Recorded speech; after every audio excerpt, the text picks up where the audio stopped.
Correct ಅವ್ರು ತೋರಿಸ್ತಿದ್ರು market. ಅದು ಪಂಪ ಬಜಾರು, ಇದು ಕಲ್ಯಾಣ ಮಂಟಪ ಅಂದರೆ ಆಗಿನ ಕಾಲ ವಿಜಯನಗರ ಕಾಲದಲ್ಲಿ ಕೃಷ್ಣದೇವರಾಯರು ಸೈನಿಕರಿಗೆ ಮದುವೆ ಮಾಡಿಸ್ಬೇಕಾದ್ರೆ ಇದೇ ಟೆಂಪಲಲ್ಲಿ ಮದುವೆ ಮಾಡಿಸೋರು ಮೇಡಮ್. ಅಂದರೆ ಛತ್ರ ತಗೋಬೇಡಿ, ಛತ್ರ ಕೃಷ್ಣ ಟೆಂಪಲ್ ಅಂತ.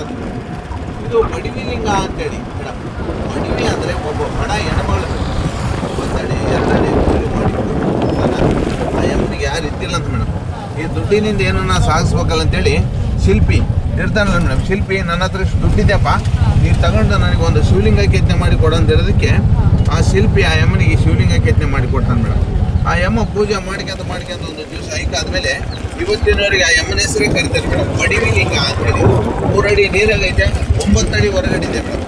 ಇದೇನಾದ್ರೆ ಶ್ರೀಮಂತಿನ ಶೂಟಿಂಗ್ ಆಯ್ತಲ್ಲ ಮೇಡಮ್, ಈಗ ಏನಂದ್ರೆ ಜನ ತಿಳುವಳಿಕೆ ಮಾಡಿ, ಯಾಕಂದರೆ ಅದರಲ್ಲಿ ಹೋಗೋ ಕಾಲು ತೊಳೆಯೋದು, ಮಕ್ಕ ತೊಳೆಯೋದು, ಎಲ್ಲ ಉಗುಳೋದು ಮಾಡೋದಕ್ಕೆ ಅದಕ್ಕೆ ಗೇಟ್ ಹಾಕಿದ್ದಾರೆ.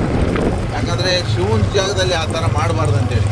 ಇದು 22 ಅಡಿ ಲಕ್ಷ್ಮೀ ನರಸಿಂಹಸ್ವಾಮಿ, 4ನೇ ಅವತಾರ ವಿಷ್ಣುದು. ಹಿರಣ್ಯಕಶಿಪುನ ಸಾಯಿಸಾರಲ್ಲ ಮೇಡಮ್, ಇದೇ ಅವತಾರದಲ್ಲಿ ಒಂದೇ ಕಲ್ಲಲ್ಲಿ ಮೂರ್ತಿ ಮಾಡ್ಯಾರ ಮೇಡಮ್. ಇದು ಅಂದರೆ ಬೋಮನಿ ಸುಲ್ತಾನರ ಕಾಲದಲ್ಲಿ 2 ಕೈ ಕಾಲು 2 ಕೈ ಕಟ್ ಮಾಡಿದ್ದಾರೆ ಮೇಡಮ್. ಅದಕ್ಕೆ ಹೌದು ಮೇಡಮ್.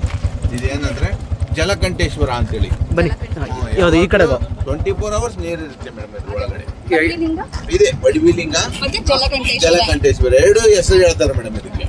ಆಮೇಲೆ ಮುಕ್ಕಣ್ಣೇಶ್ವರ ಅಂದರೆ 3 ಕಣ್ಣ ಇರೋದ್ರಿಂದ ಅದಕ್ಕೆ ಮುಕ್ಕಣ್ಣೇಶ್ವರ ಅಂತ ಈಗ ಕಟ್ತಾರೆ ಸರ್. 3 ಹೆಸರು ಇದೆ ಇದಕ್ಕೆ. ಯಾವ್ದು ನನಗೆ ಹೇಳಿದ್ದೀವ್ರು ಅವರು?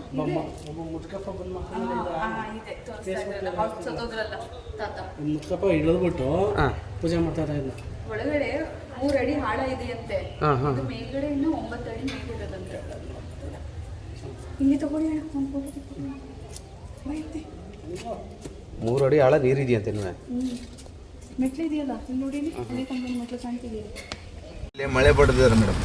ತಲೆ ಮಳೆ ಬಡ್ದು ಹಿಂಗೆ ರಾಡ್ ಕಟ್ಟಿದ್ದಾರೆ. ಬೆಳಿಗ್ಗೆ ಇಲ್ಲ ಅಂತೇಳಿ ಬೆಳೆದಿಲ್ಲ ಮೇಡಮ್. ಅವತ್ತಿಂದ ಇವತ್ತಿನವರಿಗೆ 2 ಸಲ ಪೂಜೆ ಮಾಡ್ತಾರೆ ಮೇಡಮ್. ಇದು ರುದ್ರ ಅವತಾರ. ಅಂದರೆ ಇದು ಪೂಜೆ ಮಾಡಬೇಕಾದ್ರೆ ಇಲ್ಲಿ ಎದಿಗೆ ನಿಚ್ಚಿನಿಕೆ ಇತ್ತು, ಮೇಲೆ ಹೋಗಿ ಮಂಗಳಾರತಿ ಮಾಡ್ತಾರೆ ಮೇಡಮ್. ಅಷ್ಟು ದೊಡ್ಡ ವಿಗ್ರಹ ಇದೆ. ಅಂದರೆ ಇದು ಉದ್ದಾನ ವೀರಭದ್ರೇಶ್ವರ ಅಂತೇಳಿ. ಇದು ನಿಮ್ಮ ಮನೆಯಲ್ಲಿ ಇರುವೆಗೆ ಸಕ್ಕರೆ ಕೊಡೋದ್ರಿಂದ ಋಣಭಾರ ಹೋಗುತ್ತೆ. ನಾಯಿಗೆ ಅನ್ನ ಕೊಡೋದ್ರಿಂದ ಶತ್ರುಗಳು ಕಾಟ ಇರಲ್ಲ. ಆಕಳಕ್ಕೆ ಒಂದಿಷ್ಟು ಮೇವು, ಒಂದು ರೊಟ್ಟಿ ಕೊಡೋದ್ರಿಂದ ನಿಮಗೆ ದೋಷ ಬರಲ್ಲ. ಮೀನಕ್ಕೆ ಏನನ್ನ ದಾನ, ನಿಮ್ಗೆ ಏನನ್ನ ಮನೇಲಿ ಇದಿರ್ತಲ್ಲ ಮೇಡಮ್, ಮೀನಕ್ಕೆ ನೀವು ಆಹಾರ ಕೊಟ್ಟರೆ ನಿಮಗೆ ಬಿಸ್ನೆಸ್ ವೃತ್ತಿ ಆಗುತ್ತೆ ಮೇಡಮ್. ಇದು ನಿಮ್ಮ ಮನೆಯಲ್ಲೇ ಮಾಡ್ಬೋದು ಮೇಡಮ್. ಇದೆಲ್ಲ 2ನೇ ಅವತಾರ ಇದೆ ಮೇಡಮ್. ಒಂದು ದರ್ಶನ ಮಾಡ್ಕೊಂಬನ್ನಿ, 2 ಸಲ ಪೂಜೆ ಆಗುತ್ತೆ ಮೇಡಮ್.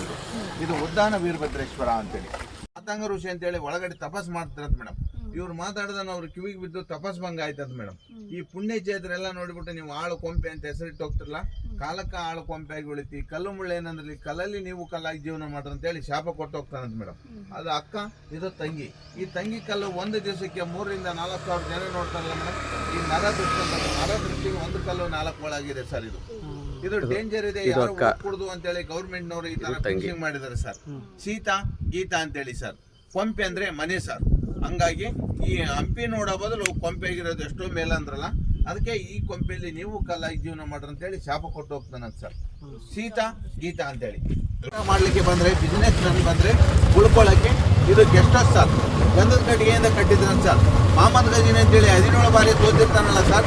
18ನೇ ಬಾರಿ ಕೃಷ್ಣದೇವರಾಯರು ಈ ವಿಜಯನಗರನ ಬಿಟ್ಟು ಹೋಗ್ತಾರಲ್ಲ, ಅವಾಗ ದಂಡಯಾತ್ರೆ ಮಾಡಿ ಇದೆಲ್ಲ ನಾಶ ಮಾಡಿರೋದು, ಫೈರ್ ಮಾಡಿರೋದು ಸರ್ ಮಹಮ್ಮದ್ ಗಜನಿ ಸರ್. ಇದು ವಾಚ್ ಟವರ್ ಅಂತೇಳಿ, ವಾಚ್ ಮಾಡಲಿಕ್ಕೆ ಯಾರನ್ನ ಹೊರಗಿಂದ ಬರ್ತಾರಲ್ಲ ಸರ್, ಒಳಗಡೆ ಯಾರನ್ನ ಬಂದರೆ ಯಾರೋ ಬರ್ತಾ ಇದ್ದಾರೆ ಅಂತೇಳಿ ವಿಜಯ ಕಾಳಿ ಓದ್ತಿದ್ರೆ ಸರ್. ವಿಜಯ ಕಾಳಿ ಓದಲಿಕ್ಕೆ ಇದು ವಾಚ್ ಟವರ್ ಅಂತೇಳಿ ಸರ್. ಸರ್ ಇದು ಮಸೀದಿ, ಮುಸ್ಲಿಮ್ಸ್ ನಮಾಜ್ ಮಾಡಲಿಕ್ಕೆ ಅಲ್ಲಾ ಅಕ್ಬರ್ ಅಂತಾರಲ್ಲ ಸರ್, ಇದು ಮಸೀದಿ. ಅಂದರೆ ಒಳಗಡೆ ಬಿಡಲ್ಲ ಸರ್. ಯಾಕೆ ಬಿಡಲ್ಲ ಅಂದರೆ ಒಳಗಡೆ ಹೋಗಿ ನಮಾಜ್ ಮಾಡ್ತಾರೆ. ಇವತ್ತು ಒಬ್ಬರು, ನಾಳೆ 2, ನಾಡಿದ್ದು